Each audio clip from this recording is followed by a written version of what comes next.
Hey creative friends. Well, today I am first practicing with my template, just cut out of cardboard here, just food packaging cardboard, and it cut beautifully. And so this is my template, and so I'm going to make sure that the shape is going to work for this engraving that I did several days ago, and I'm going to cut the outline of that engraving. So I'm just testing to make sure that my template that's already loaded in my NEJE software is going to work. So it looks like it's plenty long enough, and then it looks like the height of it will work as well. So actually I've got both pieces I can use to test, because I've got the actual cutout, and then of course I have this outline that gets left over, so I can use that to double check as well.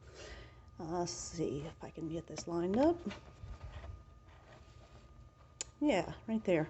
So that's what I'm going to attempt to do today, is now that I've got my test template cut out of this cardboard, I'm going to make sure that I like it for the outline of my engraved name, and then we'll go from there.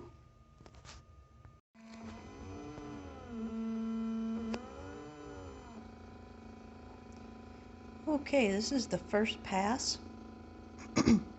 I currently have it set up to do 2 passes, but I can certainly run it again if I need to.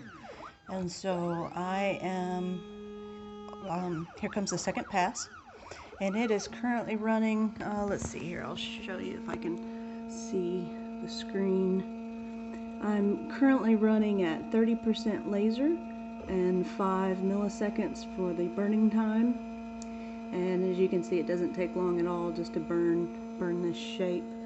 And then you can do a little bit of resizing whenever you bring this file in. It will let you do it. The resizing feature is kind of quirky in this NEJE software, so just bear with it. Sometimes you can't get it exactly what you want, but this was close enough, and I have brought that in as a .nc file on the CNC tab. And this is the file. I just created this really quickly in Inkscape, and then used the extension to set that up as a .nc file.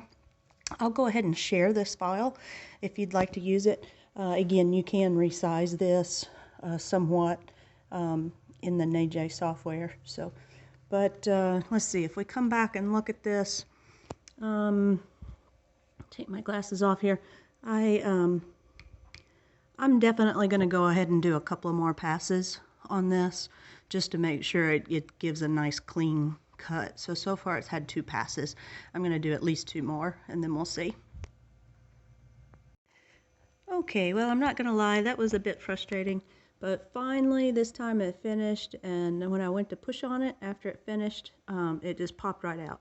And I'm pretty sure this little dot's going to come out easily too, at least fingers crossed. But I think that was 16 passes, and I tell you, I kept fiddling with these settings each time. So like you saw, I had started at 30% and 5, and so like the first 6 passes I just used that 30 and 5. Then I ended up bumping it to 50 and 5 for maybe 2 more passes, and then I went to 50 and 30, and then I think I finally ended up at 80 and 50. So it took a little bit longer on that pass, but that worked. So that was about 16 passes, and again, I was changing these settings each and every time. So it's a little bit frustrating, and it seems to me like every single time I try this, it just comes out different. But that's just the nature of it, and the nature of the focus as well. So which is kind of interesting, because I guess 2 videos back is when I did this engraving, and you know, it engraved straight through it. So the raster style engraving versus this just you know, vector style CNC line path that it follows is quite different. So just play around with your settings, and write down all your trials and And again, just be patient with it.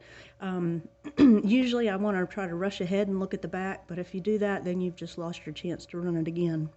So I really had to have patience with this one and just keep running it and running it and running it without moving it. And having it raised a little bit does help, because then you can peek up under here while it's running and see if you see the light and also smoke. I'm sure, again, air assist will definitely help. And I was kind of doing my own air assist, blowing on it while it was running, and I think that did help. Okay. And there's some of the paper backing that's holding this on here still. So let me see if I can get that out. Yeah. All right. And then I'm going to work on getting that dot out. So, hang on. Okay, the dot came right out. I just used another scrap piece to push it right out. And all in all, I love it. So next step is I'm going to take some acrylic paint and put it into the letters and wipe off the excess. And then we'll see what that looks like.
Okay, well, this was kind of a craft fail, but I may be able to redeem it after all.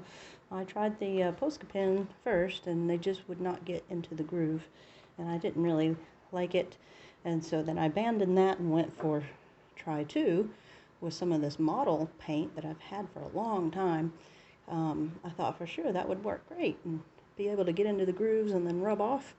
Well, I made a big mess trying to rub it off. I tried just these Q-tips, as you saw. I tried just paper towel. I tried soap and water. I tried fingernail polish remover, and just ended up making a big mess, front and back both. But you know what? I kind of like that look. It kind of looks like a aged metallic. So, might as well keep playing with this. I'm now going to come back. I'm going to let this sit and dry for a day, and then come back with some just plain acrylic paint and try to get it into those grooves, and then hopefully have it wipe off cleanly. So yeah, we'll see what that does. Thanks for watching.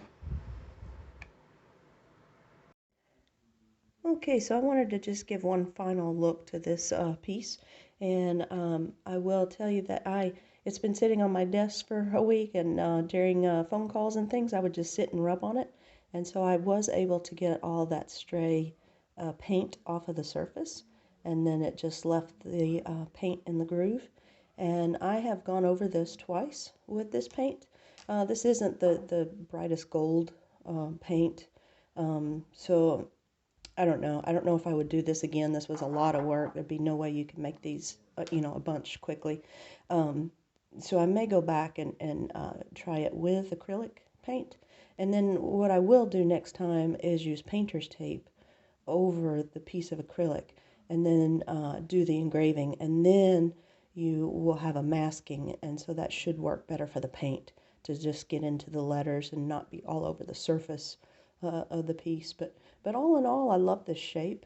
Again, I will link to this shape as a NC file, and probably a SVG as well. So a SVG and an NC file will be linked below. So if you want to do this tagged shape, and then you can come back and engrave whatever you want on it.